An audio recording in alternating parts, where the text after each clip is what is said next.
Hey, today we're talking about how does earnest money work in real estate?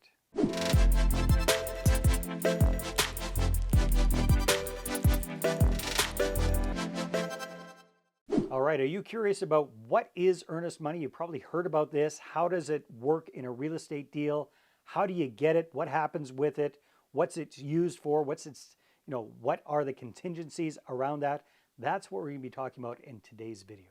All right, so first of all, what does earnest money mean?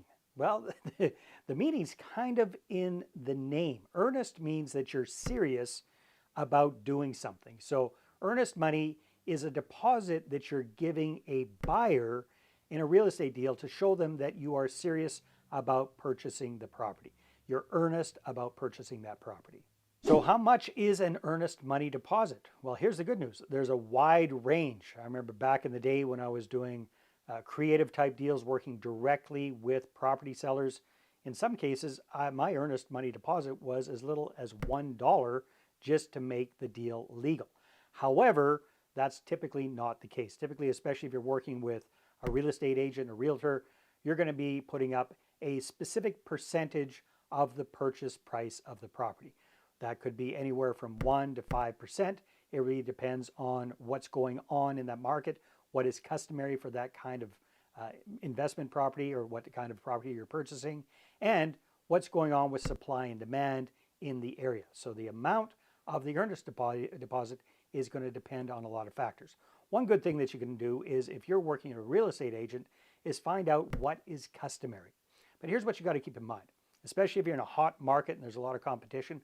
The more money you're willing to put down as an earnest money deposit, the more serious the seller is going to be about doing the deal with you, right? So for example, if you come in offering a $5,000 earnest money deposit and somebody else comes in offering a $20,000 earnest money deposit, the seller is going to take the other person much more seriously. Now, what are the benefits for you as the real estate investor for putting in an earnest money deposit? Well, the big benefit is that it ties the deal up for you. That means that the seller or the realtor is going to temporarily, at least, take the property off of the market while you're doing your due diligence. Again, the purpose of an earnest money deposit is to show that you're serious about buying it, but for your purpose, it's also to give you some time to really dig in and check the property out and do your own due diligence. So one of the big things around an earnest money deposit is including contingencies. So these are things that you're telling the buyer that you want to check out before you actually finish completing the purchase of the property. So what are the different contingencies that you might include? Well, there's lots of them. Another word that is used sometimes with this or term is escape clause, right? So contingencies are pretty much the legitimate things that you definitely want to check out. So you want to get a property inspection on the unit, on the property that you're buying. You want to have a contingency for getting financing if that's required for you. You want a contingency for making sure there aren't any liens or encumbrances on the property, that you're going to get clean title of that property, these kind of things. These are fairly common.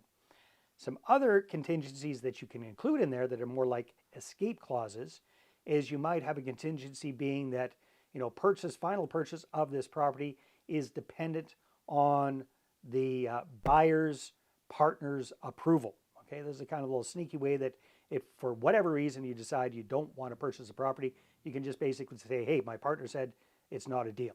And then that way you can get out of the property and get your earnest money deposit back.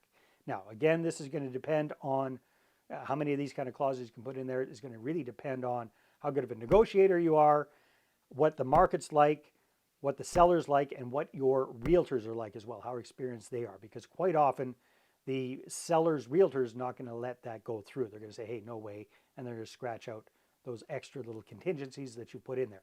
But you never know. There are different ways to get around there. So keep that in mind. Having these contingencies is a way to cover yourself with that earnest money deposit so that you can get out of the deal and get your money back if you decide not to move ahead. So where does this earnest money go when you're putting this up for the purchase of a property? Are you just giving this directly to the seller? Well, typically not. If you're working directly with the seller, then perhaps in that case, I would definitely recommend that you have a lower earnest money deposit, just in case everything goes sideways and you don't want to proceed with the deal. You're not out a lot of money. But typically, if you're working with realtors, you're doing some sort of a deal that's more formal that way, you're going to be providing a check for the earnest money deposit to the realtor, who is going to be holding that in their broker's escrow account. So the check is going to be held in escrow. The buyer's not going to get it until the deal completes, and it's just, but everybody knows that it's in safe holding. So again, if things don't work out, it usually takes a little while for you to get that earnest money deposit back out again, but it will come back to you.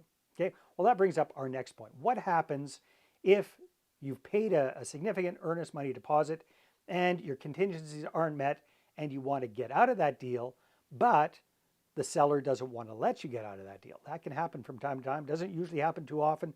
That's the importance of having really good, clear contingencies, but sometimes it can happen, in which case, typically these situations are taken to mediation, and you just try to figure out a win-win scenario for both of you, so you both leave at least, not completely ticked off. But worst case scenario, you might actually have to go to court and sue the seller to get your money back. But again, that's the importance of having a good agreement and good contingencies. Okay, so the next question comes up is, where does investor capital come into the whole situation when it comes to earnest money deposits?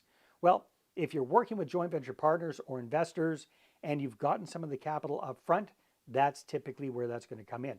However, what I've seen a lot of people doing, especially if you're doing smaller deals and they're working with a joint venture partner, is the active investor will come up with the money for the earnest money deposit and then get reimbursed once the deal closes. That way you're not hassling your investor partners for $5,000 here or $10,000 there or that sort of thing. So hopefully you got a little bit of cash on hand that you can be the one that puts up the earnest money deposit.